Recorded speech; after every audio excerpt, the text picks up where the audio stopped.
Hello, everybody out there in the world, podcast land, YouTube, Facebook, MGT, wherever this video is going to show up.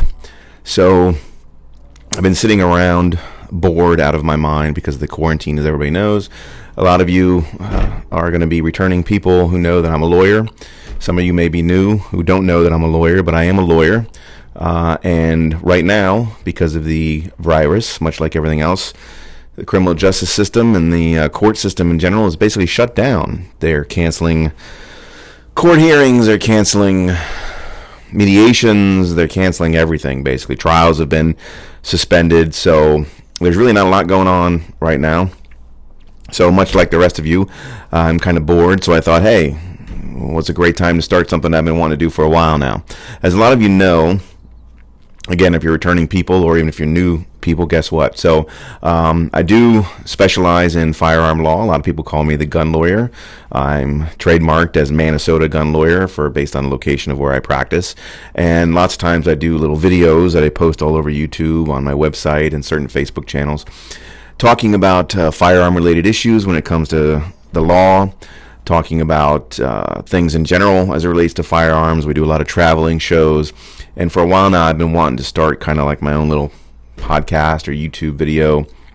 Instead of just trying to do them once a week when a topic comes up, I want to be able to just throw out a quick video. A lot of people will message me and email me questions when things are going on. And rather than trying to answer them directly on Facebook, I thought it might be easier to just do a quick little video. So it's something new that I'm going to start doing as often as I can. I want to do them at least once a week and maybe more often. I'm going to do these little podcast videos about certain topics that are going on and certain issues. So if you want to have a specific topic, you can message me directly at my Facebook. It's Jeff Young, or you can go to Minnesota Gun Lawyer Facebook page. There's a Young Law Group Facebook page. A lot of you might be my friends. You can message me directly. You can go to my websites, theyounglawgroup.com, minnesotagunlawyer.com. There's ways you can email me questions on there. And rather than trying to answer them on Facebook or whatever, I'll compile some of them and see if I can answer them while we're here. And it's not just going to be answers to legal questions. I'm going to muse about things. A lot of you know, if you follow my Facebook page, I like to post little comments regarding things that are going on in the world, whether they be political or satirical or entertainment related. And maybe I'm going to toot my own horn, but a lot of people seem to be interested in what I have to say and some of my commentary about certain things. So I figured, hell, what the hell? There's nothing going on right now anyway, right? I'm stuck at home, or I'm stuck at the office. Can't go anywhere, can't do anything. A lot of you are stuck at home or stuck at the office, can't go anywhere, can't do anything. So maybe I can provide you some entertainment and answer some questions. So we're going to be doing a lot of these little podcasts. Sometimes I might have guests come in. Most of the time it's just going to be me musing about certain things and giving you my opinion. If you like what I have to say, you can subscribe to the YouTube channel. If you like my video, you can give me a thumbs up, like all the typical stuff that a lot of you watch YouTube videos. You always hear people say like, comment, subscribe, tell me what you think of the video in the comment section. I'll be more than happy to maybe read them or answer them. If you're a dick in the comment sections, then I might answer you even more, or I'll just ignore you. So open to whatever criticism you want to give. I don't care if it's good, bad, whatever. Just subscribe to my YouTube channel if you want to, and listen to these videos, like these videos. And again, a lot of you might be people who know me. I'm looking to kind of help with the local people, obviously, and a lot of the local Facebook groups that we have here where we're at. But also, why not go further? All over the country, all over the world. It's YouTube. People can do whatever we want. I do give out some interesting insights on certain things, and hopefully people like them. So today I'm just going to quickly introduce myself and do some of the commentary for what's going on recently. As I said, my name is Jeff Young. I am a lawyer. They call me the gun lawyer, Minnesota gun lawyer. I primarily practice in the legal field of firearms. I also do a lot of criminal defense work, which involves everything from DUIs to drug charges to firearm charges is what I like to do, obviously. I am located in Florida, so we do a lot of things like stand your ground laws down here. I help people restore their firearm rights if they've been taken away for various reasons. We have these, what I would call bullshit red flag laws that we have down here now, that the cops are trying to take away people's firearms without giving them due process. I hate those things, so I get hired on a lot of those, and I fight a lot of those. I haven't lost one yet, and that's been all over where I'm at, multiple counties, multiple jurisdictions, multiple agencies. So I don't like those laws. So that's a bit about me. I mean, I come from the conservative side of the world. I consider myself more libertarian than anything else, a constitutionalist, as you can tell by my background here. I enjoy firearms. I have several motorcycles that I like to ride. I have a lot of friends locally. So I like to just branch out and give my opinion on certain things, answer some questions that people have, and kind of talk about what's going on in the world today. So I'm going to talk a little bit about my first video. I'm not going to get too lengthy and complicated, but obviously there's a virus going on. It's a big topic that a lot of people are certainly aware of and talking about. As I said, it's really affecting the legal community quite a bit because they're doing a lot of things with the court to basically shut it down. They're canceling all the hearings. They're continuing everything. They're trying to clean out the jails. So a lot of people that are sitting in there on nonviolent crimes, a lot of the sheriff's departments and prosecutors are trying to get rid of those people, get them out of the jail, so they're not taking up space and they're not worried about people coming in with new viruses. There's been some mandates gone out telling certain law enforcement officers basically to not arrest people unless they're important and violent crimes. There are probation is scaling back on their supervision, I believe, because they don't want to have a lot of face-to-face with people, so they're switching to a lot of things by phone. If I had to guess, I would say a lot of people's home visits are not going to take place over the next couple months or so. You're still on probation. If you're on probation, they're still monitoring. You still have all the rules and stuff, but it's just like everything else. Things are going to be lax. So obviously nobody wants to give the people the impression that it's okay to go out and commit nonviolent crimes because nobody's going to care. But it's just logical steps like everybody else is taking to kind of clamp down on things. There's a lot of family law stuff going on. If you had a mediation, for example, in a divorce case or in a child custody case, that's going to be canceled and it's going to be moved. They may be able to do a lot of those things by phone or by teleconferencing. I mean, it is 2020, but the courts that I've seen locally aren't super set up for a lot of those things. They can do some of them.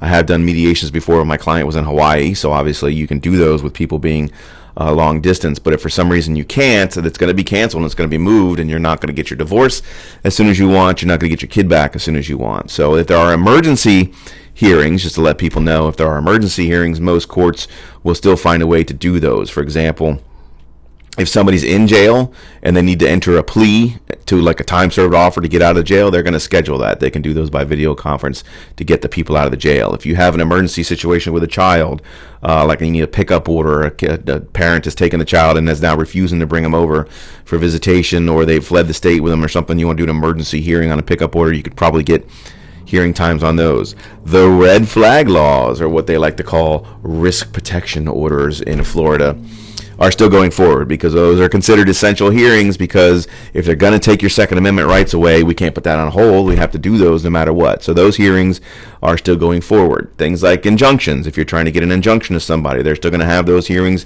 go forward because they don't want people who might be in danger not having an opportunity to have their hearing just because the courts are closed. So there are certain essential hearings that are still going to go forward. But much like everything else, the court system is pretty much shut down. I mean, whenever I go to court, it's empty. I've only been once this week. All my hearings got canceled for this week and next week, so I should have plenty of time to do YouTube videos and podcasts and bring you information. So again, please subscribe to my YouTube. I will be putting these videos out as much as possible, and if you don't like it, you can always unsubscribe, but like the videos, and I'd like to kind of build this up and see where we can go. And if you have suggestions for questions or topics, then go ahead and give them to me.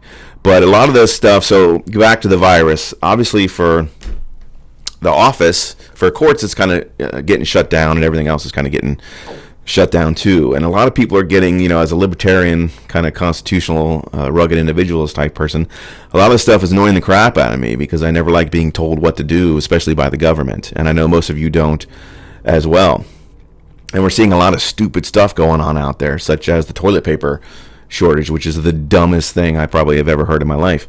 So we went to Walmart today, the wife and I, to stock up. We don't really need anything because, much like most of you who are probably going to watch this video and follow up, we've been prepping for years, okay? This stuff isn't a surprise to most of us. We've got plenty of ammo. We've got plenty of toilet paper. We've got plenty of water and food and perishables and gasoline, because we've been preparing for this every day. And the people that used to make fun of us and call us names look like big idiots now. And it's just kind of a hilarious thing to look at. But you see all these idiots out there panicking and buying up things like toilet paper, which doesn't make any sense to me. So, of course, we went to Walmart today just to get some standard foods. I ended up getting some, beef jerky and some drinks. Those are my essentials. And all the toilet paper was still gone. All the paper towels are still gone. There's plenty of food. There's plenty of drinks, so nobody's going to die or starve to death in this thing. But they might die from a dirty butt, I guess, because there's no toilet paper. Those shelves were completely cleared out. No toilet paper, no paper towels. The cleaning supplies I can understand, because, again, you want to be disinfectant things and you want to be cleaning things. I can understand the vitamins being gone and the health supplements and things like that, because you want to keep up your immune system while all this is going on. But toilet paper? Come on, people. Stop being stupid. Ammo. You see a lot of stores all of a sudden having runs on ammo. What's up, people? You know that it's not us. We have our ammo. We have what we need. The panic buyers are people who don't generally support the Second Amendment. You got a lot of people out there who have been bashing us and make fun of us for years for being gun owners, and now all of a sudden they're going out there and buying guns for the first time in their lives. You're seeing article after article of people going out there and buying guns who don't own guns and generally don't approve or agree with guns, and yet guess what? The first thing they do is run out to a store and buy them out. We've all seen those videos on Facebook where the stores don't have any guns laying around. The stores are gone. The guns are gone. The ammo is gone. I understand a little bit of if you want to stock up, if you're a little short, that's okay with buying a little bit just to make sure you've got enough. If you're a little short, some of us sometimes just run short because we haven't been out for a couple months. We've been going to the range and not keeping track of what we got. So I understand a little bit of panic buying by those of us in the know, but clearly most of the panic buying is coming from people who aren't in the know, because you should have plenty of ammo laying around. You should have plenty of guns laying around. Like, there's no reason to be running to a store now to buy a gun and some ammo to protect yourself or your family. Guess what? You should have had a gun, at least a gun and ammo to protect your family all along. Because if you think most apocalyptic style things are going to happen gradually over a couple months, you're crazy. This one everybody can see coming because it's a virus. But let's say it wasn't a virus. Let's say it was an attack or some sort of weather phenomenon or something weird that comes out of nowhere, and maybe you only have a day or two. You're not going to have time to run down to the store, buy your gun, wait your frickin' 3 days for your background check. That's if you're in Florida. If you're somewhere else, it could be longer. You're not going to have time to do all that stuff. So you need to have your stuff now. So, if you're a person out there who doesn't at least have a firearm to protect yourself or your family or whatever, me personally, I think that, that means you're kind of stupid. And the fact that you're running out now trying to get one after making fun of the rest of us for all these years also makes you a hypocrite. So there's some interesting things going on there right now. My biggest concern is everybody staying safe. I mean, I'm doing the things that you're supposed to be doing. I'm washing my hands, disinfecting things. I'm trying to stay a certain number of feet away from people if I have to. I'm not being completely stupid about it. I mean, I'm not locking myself in my bedroom and hoarding my rolls of toilet paper and not talking to people. But I have my mother is still alive and she's in the group. I have in-laws that are in the group, and our children, just can't see them. We've been doing a lot of FaceTime and stuff lately, but we haven't been going out. So we're following, as basically the protocols as we can. I get a little distressed when I see some weird things that the government is doing, such as banning alcohol sales. So, you get some cities and stuff saying you can't have alcohol anymore. Well, that doesn't make any sense. What does one have to do with the other? I mean, are you more inclined to get the virus if you can buy alcohol? If your position is you don't want people drinking alcohol because they might get angry and go out and do stuff, well, that's a violation of my constitutional rights, in my opinion, because one's not tied to the other. I mean, if you want to do certain things that you think are going to stop the spread of the actual virus, people are probably going to be okay with giving on that a little bit. If you start doing things that have no connection to the virus, such as banning the sale of firearms, there's been some stories out there about managers or mayors doing things like banning firearms. If you're going to ban the sale of alcohol, like, none of those things have anything to do with anything. I mean, quite frankly, the alcohol thing really doesn't make any sense to me, because if what they're saying is we don't, people are already going to be upset, and if we give them alcohol, it's going to make them more upset. I would actually take the opposite position of that if you're going to trap people in their homes for weeks on end with nothing to do, surrounded by their spouses and their children, and then tell them they can't have any alcohol, that's when you're asking for trouble, in my opinion. That's when you're going to end up running into people who are really going to lose their shit because now they don't even have any alcohol to drink. So part of it, to me, sniffs of a power grab, if I can say that. I'm not talking conspiratorially, or I don't think this is, FEMA trying to take over the country or the UN or anything like that. I'm not one of those people. But I think that if you have politicians that are prone to take power whenever they can, under any circumstances that they can, I think they will certainly take any opportunity to do that.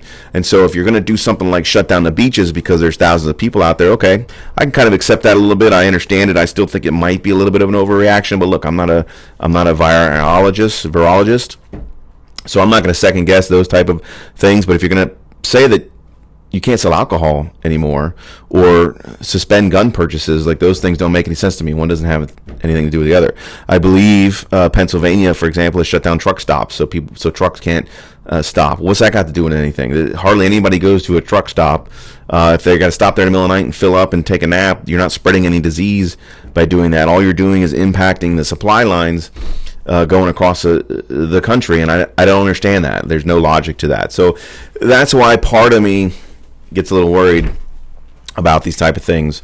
But look, it is what it is.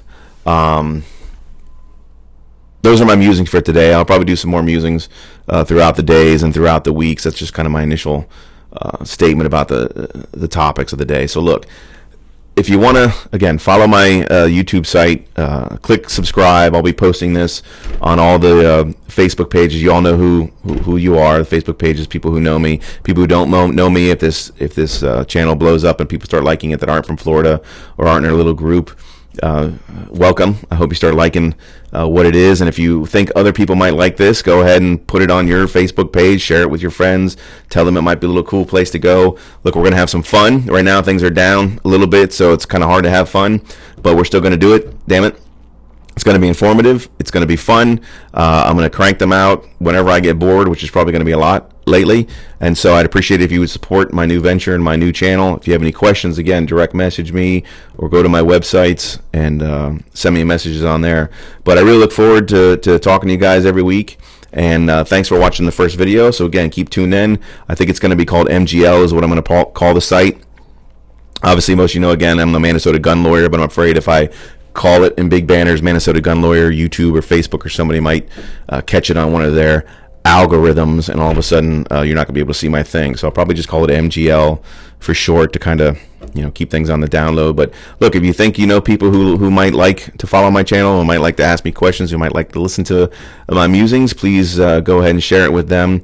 In the meantime, thank you for watching. I look forward to doing some more of these in the future, and take care. Everybody be safe and follow the rules as best you can. But remember, we are rugged individualists. Most of you who are going to follow the site will probably have those same opinions of me. So we're going to do what we need to do, but only until we don't need to do it. Take care. God bless America. Stay safe and carry on.